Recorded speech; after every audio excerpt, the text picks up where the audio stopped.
Cuarto grado Escuela de Pastoral. Lección 26. En medio del mundo. ¿Sabías que cada uno de nosotros está llamado a ser un instrumento de la redención? Descubre cómo tu fe puede transformar el mundo y llenar de luz cada rincón. Oh Dios Todopoderoso, fuente inagotable de sabiduría y amor, en este momento me dirijo a ti con humildad y fervor, pidiendo que ilumines mi mente y mi corazón mientras estudio la lección que nos enseña a vivir en medio del mundo con fe y compromiso. Señor, ayúdame a reflexionar profundamente sobre el llamado al apostolado laical, a reconocer en cada acto cotidiano la manifestación de tu amor y a comprender que, a través de la unión con Cristo, cada uno de nosotros es llamado a transformar el mundo. Inspira en mí una convicción sincera y un espíritu incansable que, guiado por tu gracia, me permita ser un testigo vivo de tu palabra. Te pido, Padre misericordioso, que me concedas la sabiduría necesaria para aplicar en mi vida las enseñanzas de fe, esperanza y caridad. Que tu Espíritu Santo me ilumine en cada decisión, permitiéndome actuar con justicia y compasión, y que en la labor diaria pueda reflejar la luz de Cristo en cada persona que encuentre.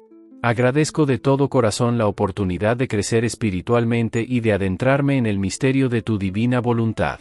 Gracias por cada momento de aprendizaje, por cada desafío que me acerca a ti y por el don de la vida, en el que encuentro el reflejo de tu amor incondicional.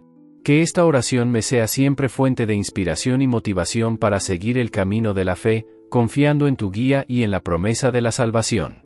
En el nombre de tu Hijo Jesucristo, amén. Incumbe al laico, como a ningún otro miembro de la Iglesia, ese ambiente. Continúa de la lección 25, Apostolicam Actuositatem. Capítulo y vocación de los laicos al apostolado. Participación de los laicos en la misión de la Iglesia. 2. La Iglesia ha nacido con el fin de que, por la propagación del reino de Cristo en toda la tierra, para gloria de Dios Padre, todos los hombres sean partícipes de la redención salvadora y, por su medio, se ordene realmente todo el mundo hacia Cristo. Toda la actividad del cuerpo místico, dirigida a este fin, se llama apostolado, que ejerce la Iglesia por todos sus miembros y de diversas maneras, porque la vocación cristiana, por su misma naturaleza, es también vocación al apostolado. Como en la complexión de un cuerpo vivo ningún miembro se comporta de una forma meramente pasiva, sino que participa también en la actividad y en la vida del cuerpo, así en el cuerpo de Cristo, que es la Iglesia, todo el cuerpo crece según la operación propia de cada uno de sus miembros, Efesios 4:16. Y, por cierto, es tanta la conexión y trabazón de los miembros en este cuerpo, cf. Efesios 4:16, que el miembro que no contribuye según su propia capacidad al aumento del cuerpo debe reputarse como inútil para la Iglesia y para sí mismo. En la Iglesia hay variedad de ministerios, pero unidad de misión. A los apóstoles y a sus sucesores les confirió Cristo el encargo de enseñar, de santificar y de regir en su mismo nombre y autoridad. Mas también los laicos, hechos partícipes del ministerio sacerdotal, profético y real de Cristo, cumplen su cometido en la misión de todo el pueblo de Dios en la Iglesia y en el mundo. En realidad, ejercen el apostolado con su trabajo para la evangelización y santificación de los hombres, y para la función y el desempeño de los negocios temporales, llevado a cabo con espíritu evangélico, de forma que su laboriosidad en este aspecto sea un claro testimonio de Cristo y sirva para la salvación de los hombres. Pero, siendo propio del estado de los laicos el vivir en medio del mundo y de los negocios temporales, ellos son llamados por Dios para que, fervientes en el espíritu cristiano, ejerzan su apostolado en el mundo a manera de fermento. Fundamento del apostolado seglar. 3. Los cristianos seglares obtienen el derecho y la obligación del apostolado por su unión con Cristo cabeza. Ya que, insertos en el bautismo en el cuerpo místico de Cristo, robustecidos por la confirmación en la fortaleza del Espíritu Santo, son destinados al apostolado por el mismo Señor. Son consagrados como sacerdocio real y gente santa, cf. 1 Pedro 2, 4-10, para ofrecer hostias espirituales por medio de todas sus obras y para dar testimonio de Cristo en todas las partes del mundo. La caridad, que es como el alma de todo apostolado, se comunica y mantiene con los sacramentos, sobre todo con la Eucaristía. El apostolado se ejerce en la fe, en la esperanza y en la caridad, que derrama el Espíritu Santo en los corazones de todos los miembros de la Iglesia. Más aún, el precepto de la caridad, que es el máximo mandamiento del Señor, urge a todos los cristianos a procurar la gloria de Dios por el advenimiento de su reino y la vida eterna para todos los hombres, que conozcan al único Dios verdadero y a su enviado Jesucristo. Cf. Juan 17:3. Por consiguiente, se impone a todos los fieles cristianos la noble obligación de trabajar para que el mensaje divino de la salvación sea conocido y aceptado por todos los hombres de cualquier lugar de la tierra.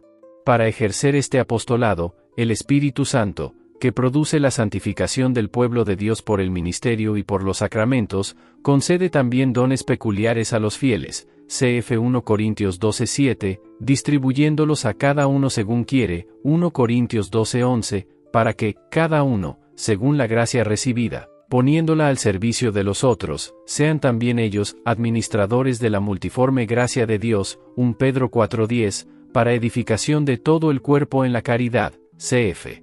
Efesios 4:16. De la recepción de estos carismas, incluso de los más sencillos, procede a cada uno de los creyentes el derecho y la obligación de ejercitarlos para bien de los hombres y edificación de la Iglesia, ya en la Iglesia misma, ya en el mundo, en la libertad del Espíritu Santo, que sopla donde quiere, Juan 3:8, y, al mismo tiempo, en unión con los hermanos en Cristo, sobre todo con sus pastores, a quienes pertenece el juzgar su genuina naturaleza y su debida aplicación, no por cierto para que apaguen el espíritu, sino con el fin de que todo lo prueben y retengan lo que es bueno. Cf. 1 Tesalonicenses 5:12, 19, 21. La espiritualidad seglar en orden al apostolado. 4. Siendo Cristo, enviado por el Padre, fuente y origen de todo el apostolado de la Iglesia, es evidente que la fecundidad del apostolado seglar depende de su unión vital con Cristo, porque dice el Señor, el que permanece en mí y yo en él, ese da mucho fruto, porque sin mí nada podéis hacer. Juan 15, 4-5. Esta vida de unión íntima con Cristo en la Iglesia se nutre de auxilios espirituales, que son comunes a todos los fieles, sobre todo por la participación activa en la Sagrada Liturgia. De tal forma, los han de utilizar los fieles que, mientras cumplen debidamente las obligaciones del mundo en las circunstancias ordinarias de la vida, no separen la unión con Cristo de las actividades de su vida, sino que han de crecer en ella cumpliendo su deber según la voluntad de Dios. Es preciso que los seglares avancen en la santidad decididos y animosos por este camino, esforzándose en superar las dificultades con prudencia y paciencia. Nada en su vida debe ser ajeno a la orientación espiritual, ni las preocupaciones familiares, ni otros negocios temporales, según las palabras del apóstol. Todo cuanto hacéis de palabra o de obra, hacedlo todo en el nombre del Señor Jesús, dando gracias a Dios Padre por él. Colosenses 3:17. Pero una vida así exige un ejercicio continuo de fe, esperanza y caridad. Solamente con la luz de la fe y la meditación de su palabra divina puede uno conocer siempre y en todo lugar a Dios, en quien vivimos, nos movemos y existimos. Hechos 17:28, buscar su voluntad en todos los acontecimientos, contemplar a Cristo en todos los hombres, sean deudos o extraños, y juzgar rectamente sobre el sentido y el valor de las cosas materiales en sí mismas y en consideración al fin del hombre.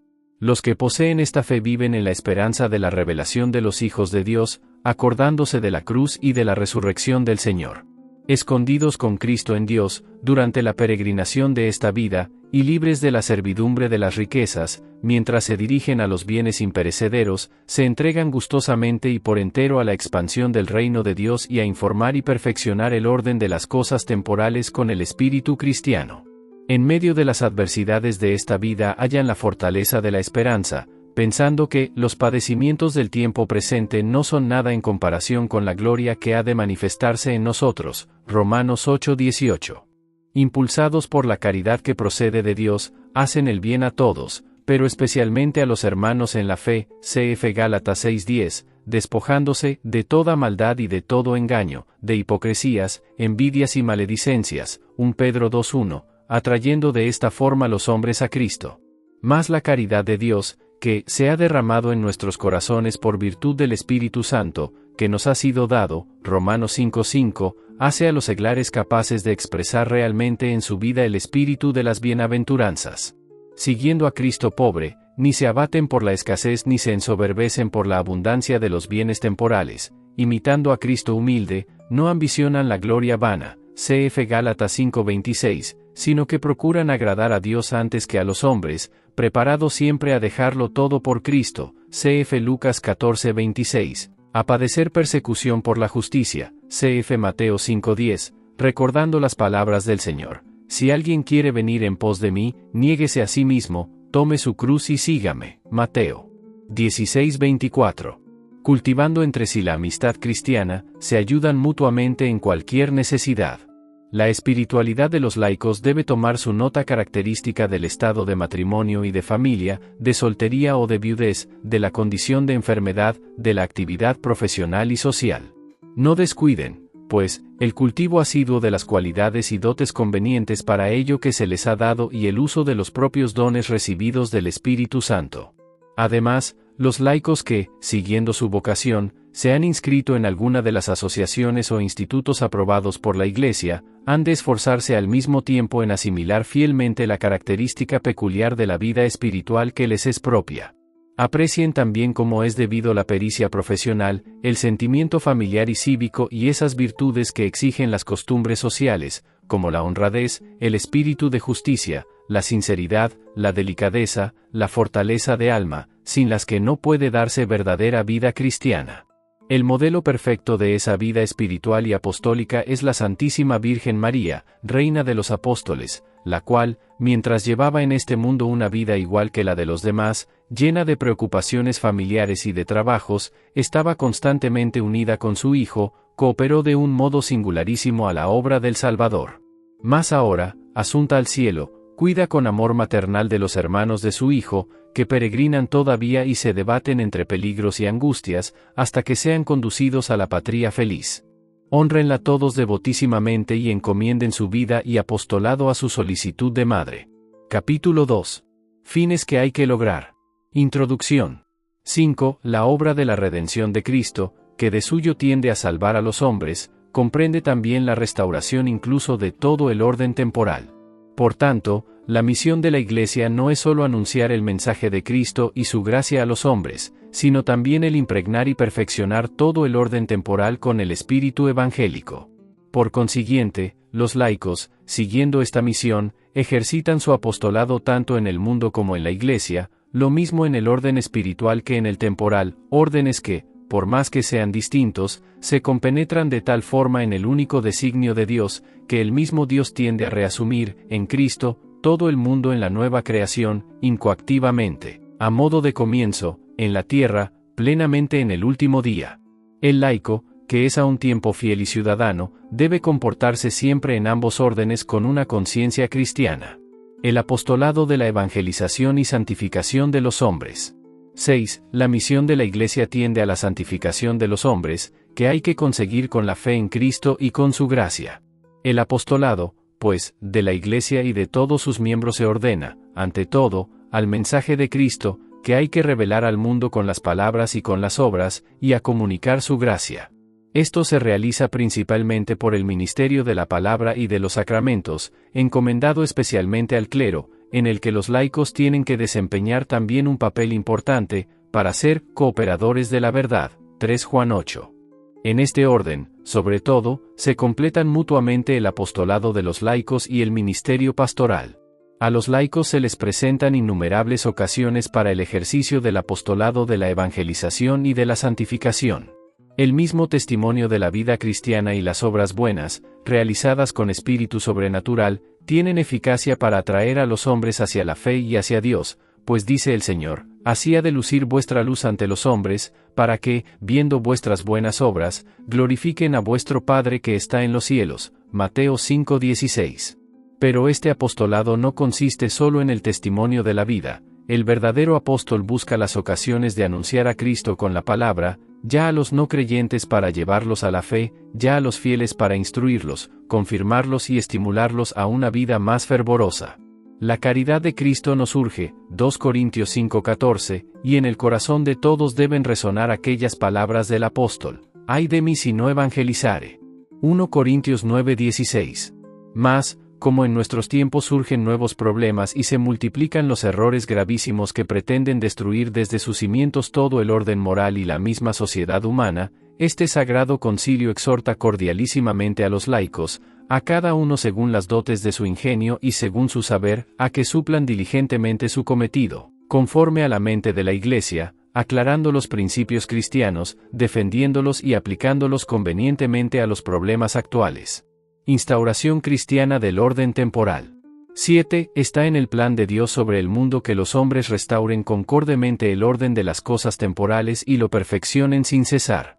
Todo lo que constituye el orden temporal, a saber, los bienes de la vida y de la familia, la cultura, la economía, las artes y profesiones, las instituciones de la comunidad política, las relaciones internacionales, y otras cosas semejantes, y su evolución y progreso, no solamente son subsidios para el último fin del hombre, sino que tienen un valor propio, que Dios les ha dado, considerados en sí mismos o como partes del orden temporal, y vio Dios todo lo que había hecho y era muy bueno. Génesis 1:31. Esta bondad natural de las cosas recibe una cierta dignidad especial de su relación con la persona humana, para cuyo servicio fueron creadas. Plugo, pareció bien, por fin, a Dios el aunar todas las cosas, tanto naturales como sobrenaturales, en Cristo Jesús, para que Él tenga la primacía sobre todas las cosas. Colosenses 1:18. No obstante, este destino no solo no priva al orden temporal de su autonomía, de sus propios fines, leyes, ayudas e importancia para el bien de los hombres, sino que más bien lo perfecciona en su valor e importancia propia y al mismo tiempo, lo equipara a la íntegra vocación del hombre sobre la tierra. En el decurso de la historia, el uso de los bienes temporales ha sido desfigurado con graves defectos, porque los hombres, afectados por el pecado original, cayeron frecuentemente en muchos errores acerca del verdadero Dios, de la naturaleza, del hombre y de los principios de la ley moral. De donde se siguió la corrupción de las costumbres e instituciones humanas y la no rara conculcación, atropello, ultraje, de la persona del hombre. Incluso en nuestros días, no pocos, confiando más de lo debido en los progresos de las ciencias naturales y de la técnica, caen como en una idolatría de los bienes materiales, haciéndose más bien siervos que señores de ellos. Es obligación de toda la Iglesia el trabajar para que los hombres se vuelvan capaces de restablecer rectamente el orden de los bienes temporales y de ordenarlos hacia Dios por Jesucristo. A los pastores atañe el manifestar claramente los principios sobre el fin de la creación y el uso del mundo, y prestar los auxilios morales y espirituales para instaurar en Cristo el orden de las cosas temporales. Es preciso, con todo, que los laicos tomen como obligación suya la restauración del orden temporal y que, conducidos por la luz del Evangelio y por la mente de la Iglesia, y movidos por la caridad cristiana, obren directamente y en forma concreta en dicho orden. Que cooperen unos ciudadanos con otros, con sus conocimientos especiales y su responsabilidad propia, y que busquen en todas partes y en todo la justicia del reino de Dios. Hay que establecer el orden temporal de forma que, observando íntegramente sus propias leyes, esté conforme con los últimos principios de la vida cristiana, adaptándose a las variadas circunstancias de lugares, tiempos y pueblos. Entre las obras de este apostolado sobresale la acción social de los cristianos, que desea el Santo Concilio se extienda hoy a todo el ámbito temporal, incluso a la cultura. La acción caritativa como distintivo del apostolado cristiano. 8. Si bien todo el ejercicio del apostolado debe proceder y recibir su fuerza de la caridad, algunas obras, por su propia naturaleza, son aptas para convertirse en expresión viva de la misma caridad, que quiso Cristo Señor fuera prueba de su misión mesiánica, cf. Mateo 11, 4-5. El mandamiento supremo en la ley es amar a Dios de todo corazón y al prójimo como a sí mismo, cf. Mateo 22, 37-40. Ahora bien, Cristo hizo suyo este mandamiento de caridad para con el prójimo y lo enriqueció con un nuevo sentido, al querer hacerse el mismo objeto de la caridad con los hermanos, diciendo: cuanto hicisteis a uno de estos mis hermanos menores, a mí me lo hicisteis. Mateo 25:40. Él, pues, tomando la naturaleza humana, se asoció familiarmente a todo el género humano con una cierta solidaridad sobrenatural y constituyó la caridad como distintivo de sus discípulos con estas palabras: en esto conocerán todos que sois mis discípulos, si tenéis caridad unos con otros. Juan 13:35. Como la Santa Iglesia, en sus principios, reuniendo el ágape de la cena eucarística, se manifestaba toda unida en torno a Cristo por el vínculo de la caridad, así en todo tiempo se reconoce siempre por este distintivo de amor. y, al paso que se goza con las empresas de otros, reivindica las obras de caridad como deber y derecho suyo, que no puede enajenar. Por lo cual, la misericordia para con los necesitados y enfermos, y las llamadas obras de caridad y de ayuda mutua para aliviar todas las necesidades humanas, son consideradas por la Iglesia con un singular honor. Estas actividades y estas obras se han hecho hoy mucho más urgentes y universales, porque los medios de comunicación son más expeditos, porque se han acortado las distancias entre los hombres y porque los habitantes de todo el mundo vienen a ser como los miembros de una familia. La acción caritativa puede y debe llegar hoy a todos los hombres y a todas las necesidades. Donde haya hombres que carecen de comida y bebida, de vestidos, de hogar, de medicinas, de trabajo, de instrucción, de los medios necesarios para llevar una vida verdaderamente humana, que se ven afligidos por las calamidades o por la falta de salud, que sufren en el destierro o en la cárcel, allí debe buscarlos y encontrarlos la caridad cristiana, consolarlos con cuidado diligente y ayudarlos con la prestación de auxilios. Esta obligación se impone, ante todo, a los hombres y a los pueblos que viven en la prosperidad. Para que este ejercicio de la caridad sea verdaderamente extraordinario y aparezca como tal, es necesario que se vea en el prójimo la imagen de Dios según la cual ha sido creado, y a Cristo Señor, a quien en realidad se ofrece lo que se da al necesitado. Que se considere con la máxima delicadeza la libertad y dignidad de la persona que recibe el auxilio. Que no se manche la pureza de intención con ningún interés de la propia utilidad o por el deseo de dominar. Que se satisfaga ante todo a las exigencias de la justicia, y no se brinde como ofrenda de caridad lo que ya se debe por título de justicia. Que se quiten las causas de los males, no solo los efectos. Y que se ordene el auxilio de forma que quienes lo reciben se vayan liberando poco a poco de la dependencia externa y se vayan bastando por sí mismos. Aprecien, por consiguiente, en mucho los laicos y ayuden en la medida de sus posibilidades las obras de caridad y las organizaciones de asistencia social, sean privadas o públicas, o incluso internacionales, por las que se hace llegar a todos los hombres y pueblos necesitados un auxilio eficaz, cooperando en esto con todos los hombres de buena voluntad. Continúa en la lección 27. Referencias. 12 cf. Juan 23, Enc. Mater et Magistra, AAS 531961, p. 441 a 443. 13 cf. Pío XII, Alloc.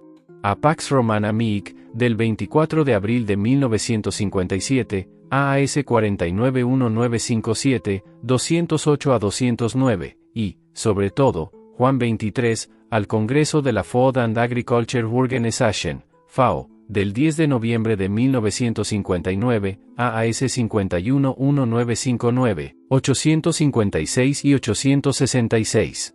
Fin.